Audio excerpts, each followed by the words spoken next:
Thank you for being here. So I'm going to be talking today about the Golden Lion Tamarin Project, and as you know, as a case study for the conservation of the species, and also a case study in the reforestation of the Atlantic coastal rainforest.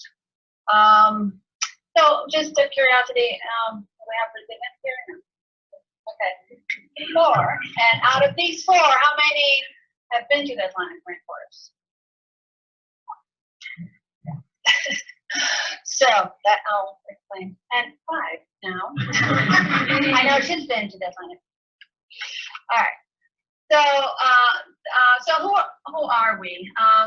The Save the Golden Lion Tamarin organization is the Gringo partnership or Gringo organization of the Asociação Mico Leão Dourado, and basically just it's here to help the association from outside of Brazil, basically.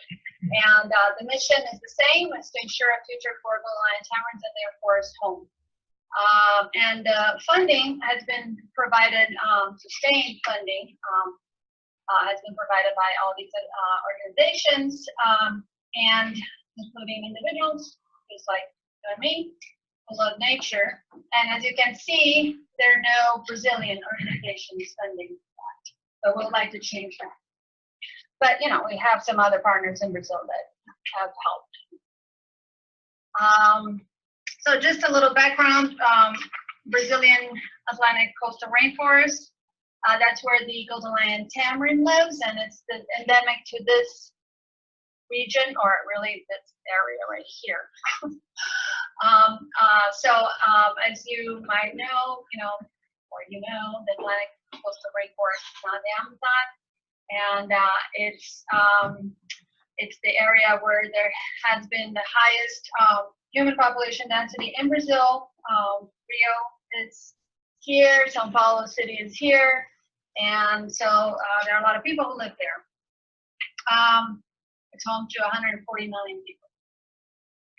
So, I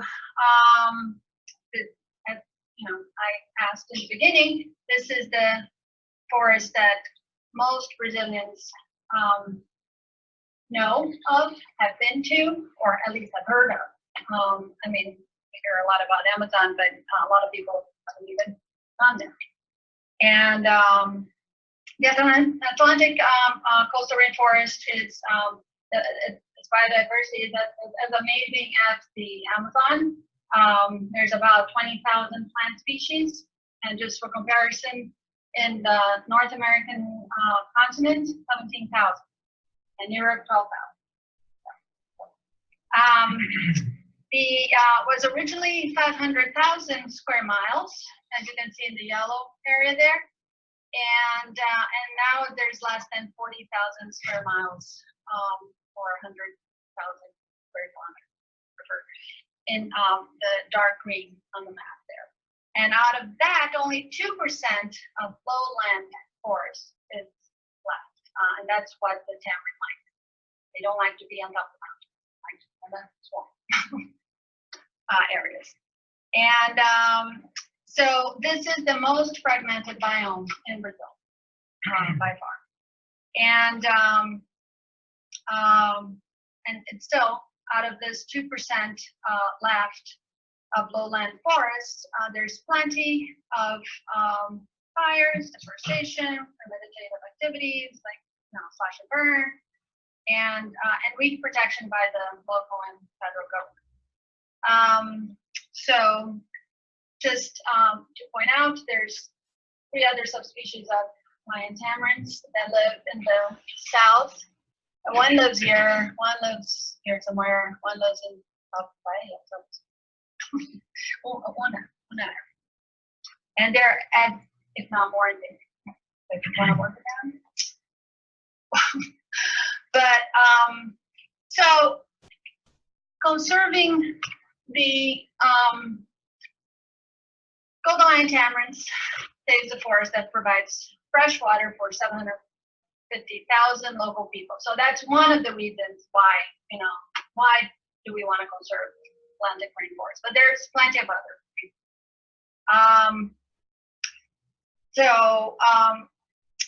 It is, a drinking source, a source of drinking water, and it's forests are places that people can unwind, meditate, rest, and it's an area that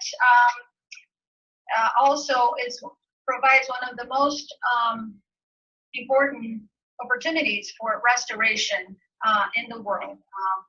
That is according to World Resources Institute and other organizations. And there's a good news article that they put out about their project of conserving the Atlantic forest as well.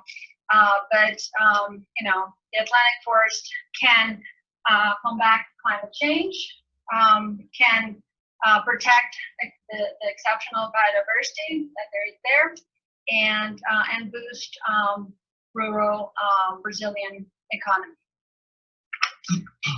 Now, just a quick talk about how it started. Back in the 60s, Dr. Aldemar Coimbra Filho sounded the alarm, saying that there were very, very little numbers of tamarins and that they were about to get extinct. So there were several results that came out of that.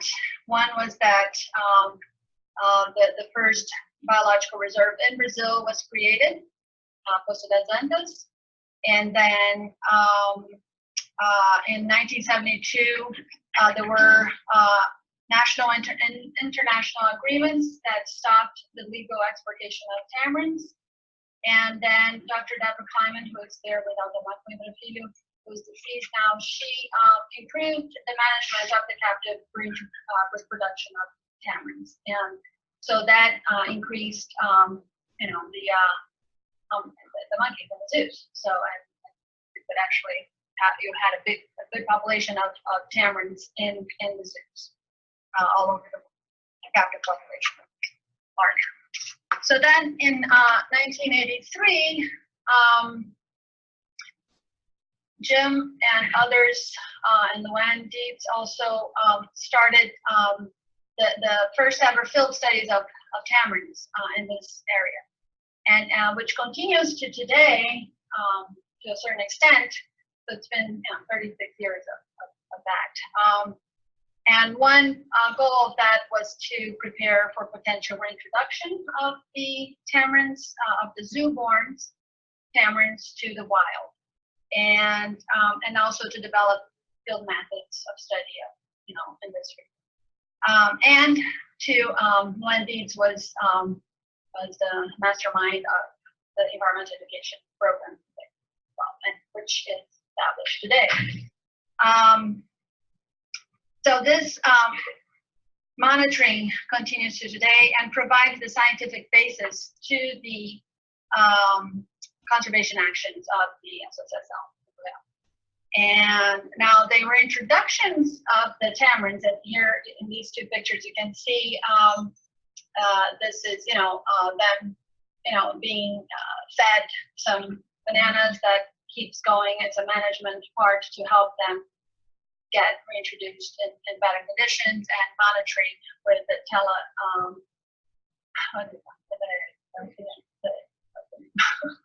telemetry, thank you.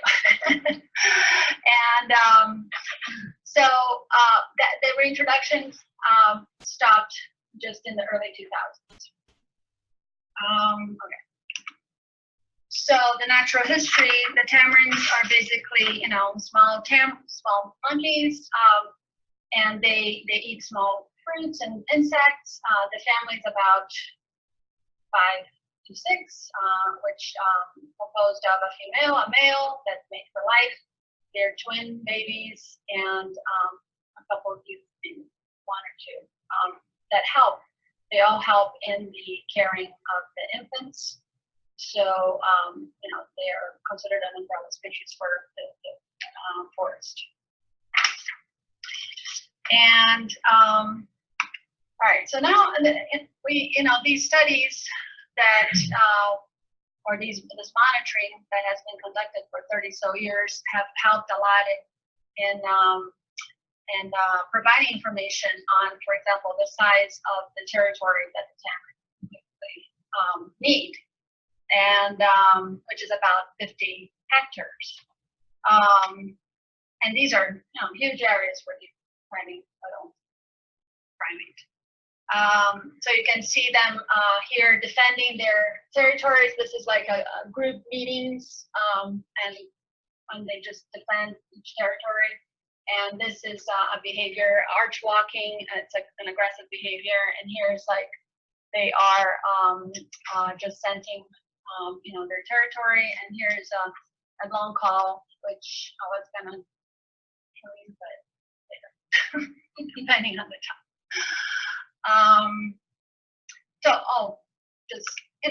Basically the message here is if we know the group size and the territory size, we can calculate density and, you can know the number of tamarins per area. In 1984, so the situation was that there was about 200 tamarins remaining, maybe. All the forest was in small fragments like that. The deforestation was all over. There's no conservation plan, so the GLTs are, fairly certain going to extinction. But then in '92, they started the Associação Mico-Leão Dourado in the ground in Brazil, and it was part of the National Zoos Conservation Program. But the key was that they empowered this home team in Brazil that was like the boots on the ground. They were doing monitoring, they were doing the educational program, they were doing the reintroduction, they were doing all these carnival activities there. And so this group here is many of them. This guy was a hunter, before the whole project, several of them actually. So, and it's one of the best field guys out there. And so many of them are still there. They're getting older, but they're still there. And she and I don't know whether but she was these two, they started in like when they were in their teens, 13, they started doing internships or something like that. And so it's a small group, but they also work with the community. Luis Paulo Ferraz is the current what do you call chief? They call it the chief or something in Portuguese, but the CEO, whatever. Anyway, so this is the key thing. Employing and empowering and engaging local people is still crucial to the success of this project. Now, quickly here is that my history. I started as an NCP volunteer, National Zoo volunteer, and then I became assistant researcher at the Department of Zoological Research, doing calls. That's why I wanted to show the call. But and in '97, I worked for Wildlife Fund, Latin American department with Luann Leeds, and the Golden Lion Tamarin was part of the group, of the educational organization there. And then I went to work at the Primate Reserve in the Philadelphia Zoo for like educational and interpretive activities. I came here, did my master's, and my thesis was long-term evaluation of the Golden Lion Tamarin program. I have an article out there if you want to see that. And then then later I just did evaluation of environmental education, teaching, parenting, not totally related to the tamarins, but it was still there. So now I'm working with the Save the Golden Lion Tamarin. The lion asked me if I wanted to, be part of it again, and it's basically developing partnerships with corporations to, and organizations to generate financial commitment, developing and supporting ecotourism activities, which you have lots of activities starting, but I'm not going to talk much about that today, but maybe another Tropilunch, I don't know. And create educational materials and content information on conservation work by students, teachers, and so forth. And creating fundraising campaigns and sharing information through social media. Now forward the story of the Golden Lion Tamarins to today. illegal deforestation and Golden Lion Tamarin captures have stopped because of the enforcement of the law. And Golden Lion Tamarins have been reclassified from critically endangered to endangered. And this is a commemorative stamp here. GLTs are a national symbol, as you can see in the $20 hell, which is now worth $5. It used to be 10. It used to be 20. The science-based management plan can and will conserve tamarins in perpetuity, we hope. 2017 was the year of the tamarin, and from then on, we started having every year GLT Day, August 2nd.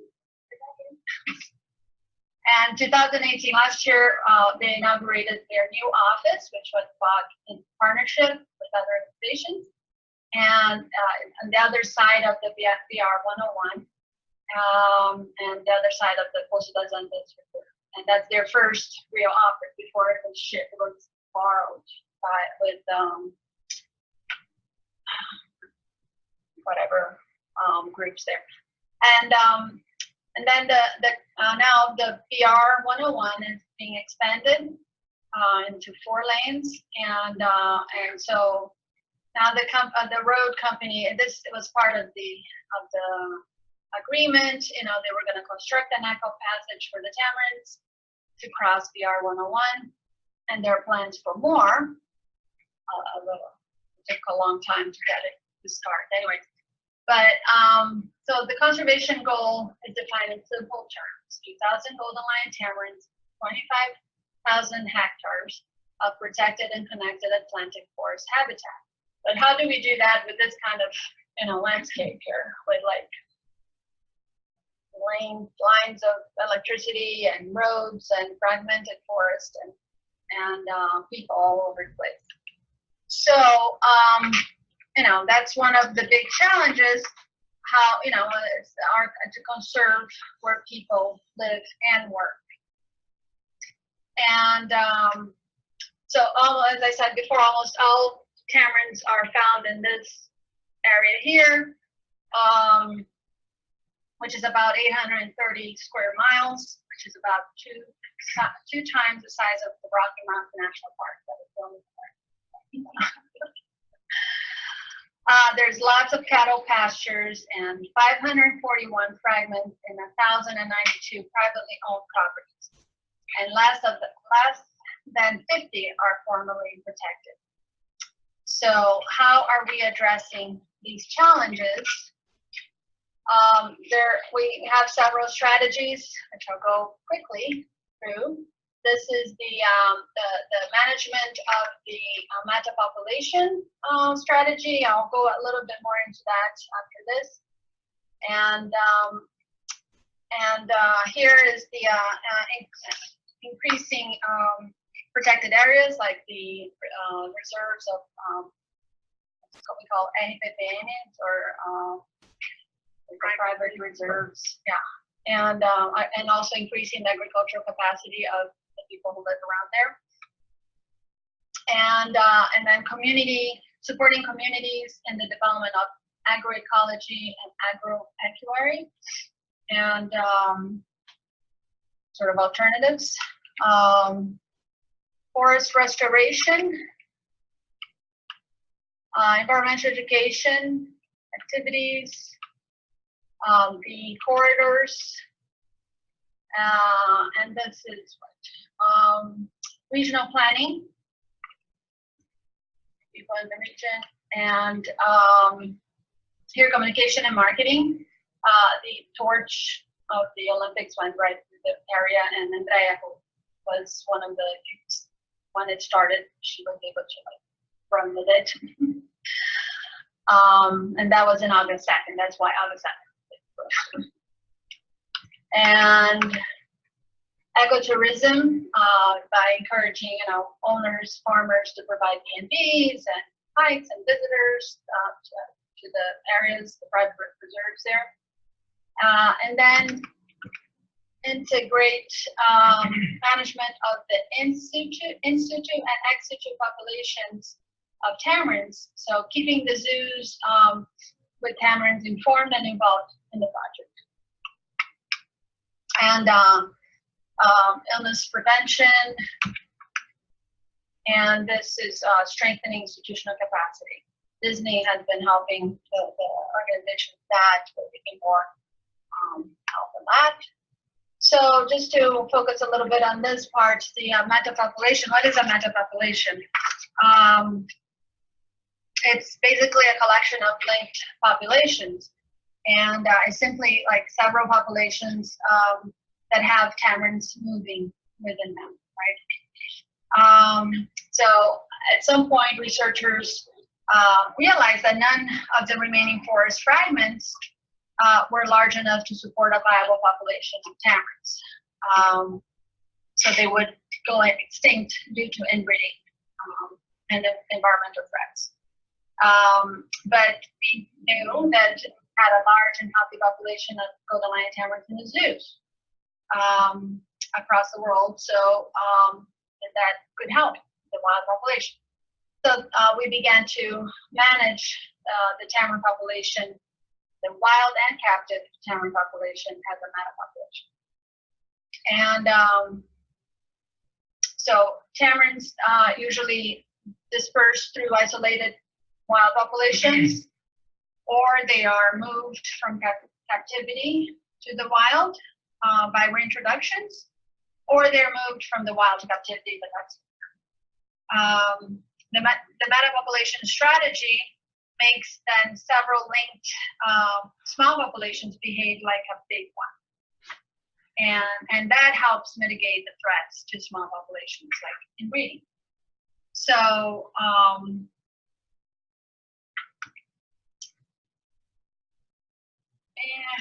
I guess so we do this through these following these steps. Identifying the forest fragments, and then filling empty forests through reintroductions.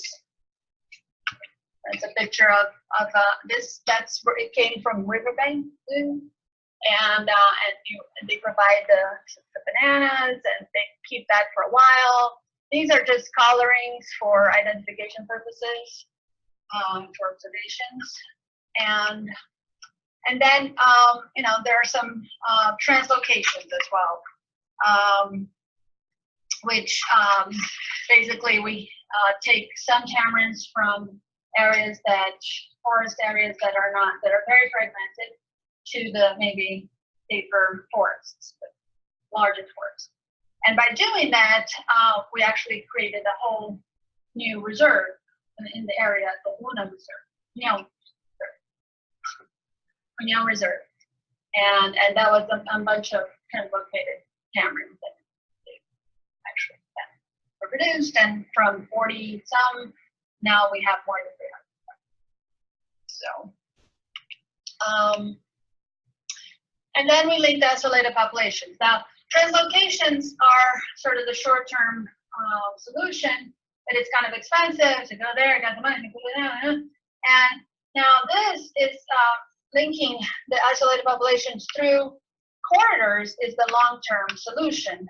As you can see in these two pictures, this was built out in 2011, and there was just this piece here that needed to be connected, so they did. And now in 2016, after 6 years, it's obvious that many animals can just cross that.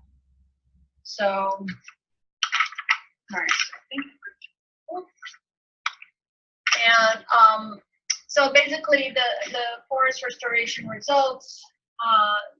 Some of these results are that more than 300 hectares of forest have been restored to increase the tamarin habitat. 73 hectares of forest planted in 25 corridors linking fragments. 600,000 native trees, seedlings planted. They have to be maintained, of course. All degraded forests in nearby biological reserves of Tropilunch and Punyao have been restored, and there's more than 29,000 hectares of forest protected in parks, biological reserves, and the private reserves. There's about 35 landowners involved.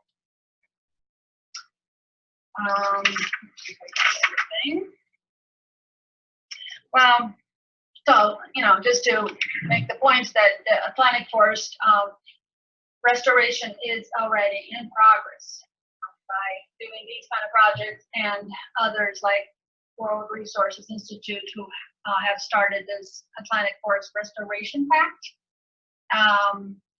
And it's a pact with business companies, rural producers, researchers, civil society organizations.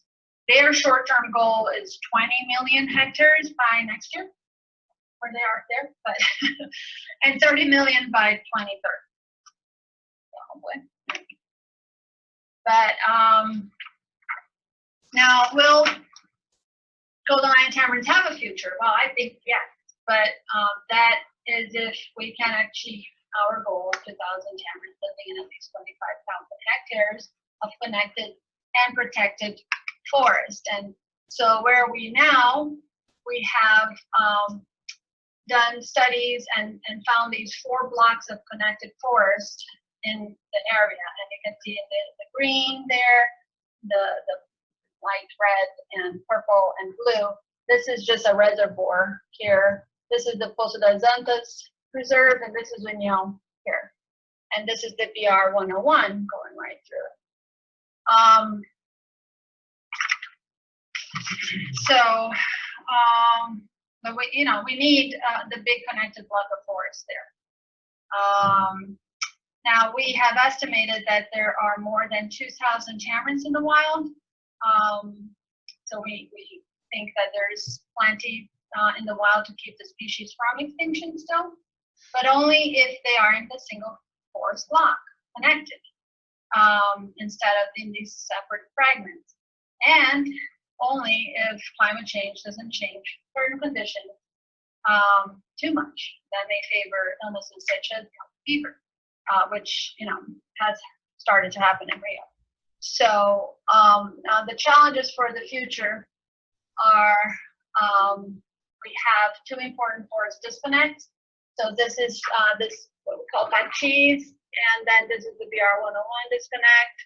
This is like there's a big like cattle ranch pasture here, and back in 2015 there has been we planted several plants there, trees, and so it's growing.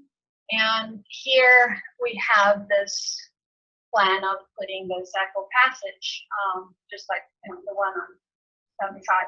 So, and now these are, the second challenge is that only 21% of the forest is legally protected. So we have the 2 reserves, and then we have a national park here, or state park. Parque Estadual 3, because that's where the Dedo de Deus, the finger of God, is gorgeous. This whole Serra de Mar area, and so this forest is still under intense pressure because of development. And if tamarins are going to be around for the long term, we still need the associação there. And as we know, this conservation game, victories are temporary and losses are permanent. So we got to keep at it. But so this is a little bit. You can see the bridge that they're building across to connect the Poço das Antas, which has the wild population, to this new area, which is the office of the associação is right here, and they just bought that with donations from DOV Ecology and Saving Species, and they're planting here and here through funding with ExxonMobil. And remember, there was Macaé oil here, so they want to. So it's good, I guess. So we are, still ensuring the preservation of this area where 750,000 people live, and providing a better quality of life for the whole region. Here you can see the beginning of the construction, which took 7 years of persistence, even though it was still in the plan.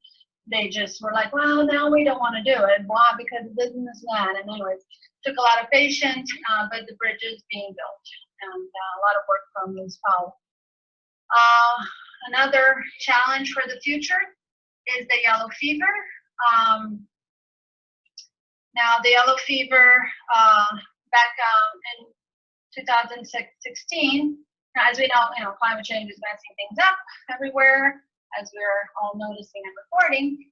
And but back in 2014, we did a census of the region, and I counted more than 3,000 tamarins, 3,700, something like that, numbers of animals. And but then we did another census just last year, and we had a drastic reduction of 32% in population size.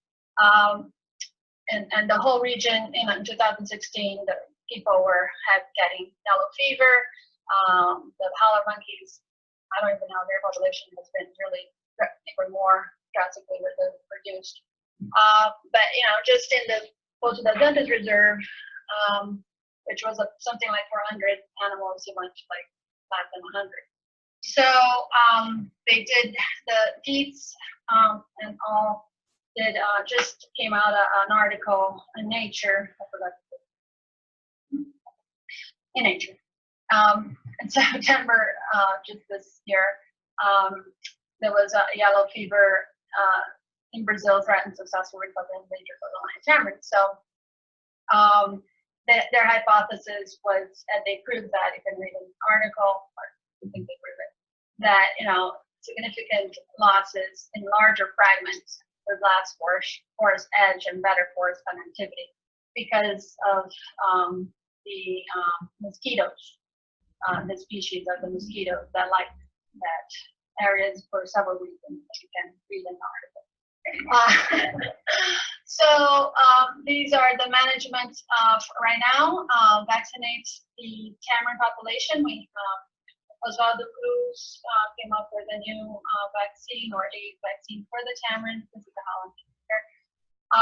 And then continue to vaccinate the people and the visitors, hiring more people to work, tracking tamarins, and doing other things. And we have no funding for that. So this is the conservation park model here. This is the new place where we're going to have office, and just getting people from VR, doing ecotourism, selling stuff, just privatizing. So progress in conserving tamarins, we have 25,000 hectares suitable forest, 2,000 tamarins, but we still need habitat connected and protected. And there was the logo for 2017, the more tamarins the better. And it was a great celebration this year as well at the inaugural of the offices. And thanks, well, thank you. Any questions?